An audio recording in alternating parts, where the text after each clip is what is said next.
Құрметті ата-аналар, жаңа 2025-26 жыл оқу жылының басталуына орай бүгін сіздерге бірнеше мәлімдеме жасауды жөн көріп отырмыз. Оның алғашқыларының бірі жаңағы мектеп формасына қатысты.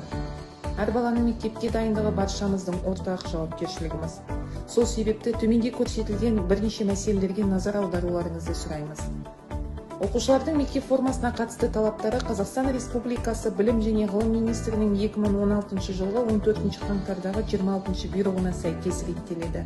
Мұнда бірыңғай классикалық және ұстамды стильде болуы керек. Рұқсат етілген түстер қою көк, қара көк, қою сұр, қоңыр қара, ақ көйлекпен үйлестірілуі қажет. Жарқыраған ашық түстер, көз тартарлық түстерге және спорттық стильдегі киімдерге тыйым салынады. Қыз балалар сарафан, белдемше, пиджак, ақ кофта, ер балалар шалбар, жилет, пиджак, ақ немесе ашық көйлектер. Бұл талаптар оқушылар арасындағы әлеуметтік теңдік қалыптастыру, тәртіп пен жауапкершілікті нығайту мақсатында қойылып отыр.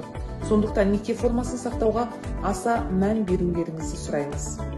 Әлеуметтік жағдайы төмен отбасылардан шыққан оқушыларға мемлекет тарапынан мектепке дайындық үшін бір реттік қаржылай көмек қарастырылады. Бұл жыл сайын өздеріңізге беріліп отырады.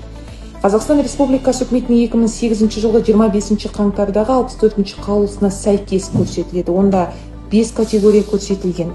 Ең біріншісі атаулы әлеуметтік көмек алатын отбасылардан шыққан балаларға, екіншісі күнкөріс деңгейі төмен отбасынан шыққан балаларға, үшіншісі жетім және ата-анасының қамқорлығынсыз қалған балаларға, төртіншісі төтенше жағдай салдарынан уақытша қиындыққа тап болған отбасының балаларына қалыпқа келгенге дейін. Сонымен қатар бесіншісі әртүрлі категория деп аталады, жаңағы орыс тілінде айтқанда иные категория. Ол жерде жаңағы көп балалы болуы да мүмкін, бір баласы болып әлеуметтік жағдайы келмейтін, жаңағы 64 қаулыда көрсетілген құжаттармен сәйкес мектептегі қамқоршылық кеңесінің шешімімен тағайындалатын отбасылар қатары болып саналады. Биылғы жылы аталған қаулы бойынша Қарасай ауданында 13 мың отбасының балаларына бұл қаржылай көмек 4 тамыздан бастап түседі.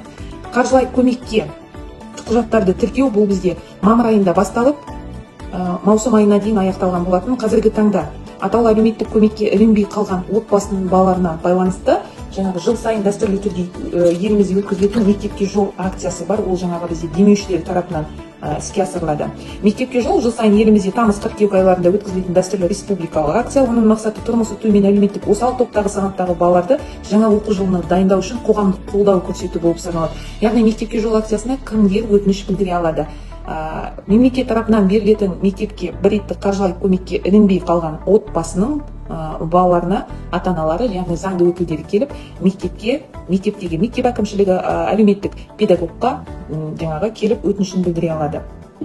Құрметті кәсіпкерлер, ұйым басшылары, аудан азаматтары мен жүрегі кең демеушілер, білім жолына қадам басқан әр баланың артында үлкен үміт, арман, болашақ бар. Сол себепті мектепке жол акциясына қатысып, қайырымдылық көрсетемін деген кез келген азаматтың көмегі балаға баға жетпес игілік. Сондықтан да сіздерді осы акцияға белсене қатысуларыңызға шақырамыз. Төменде көрсетілген байланыс телефонына хабарласып, немесе өзіңіздің ауылдағы мектеп әкімшілігіне хабарласып, аталған көмекке мұқтаж отбасының тізімін алып, қайырымдылық шарасына белсене атсалысуға шақырамыз.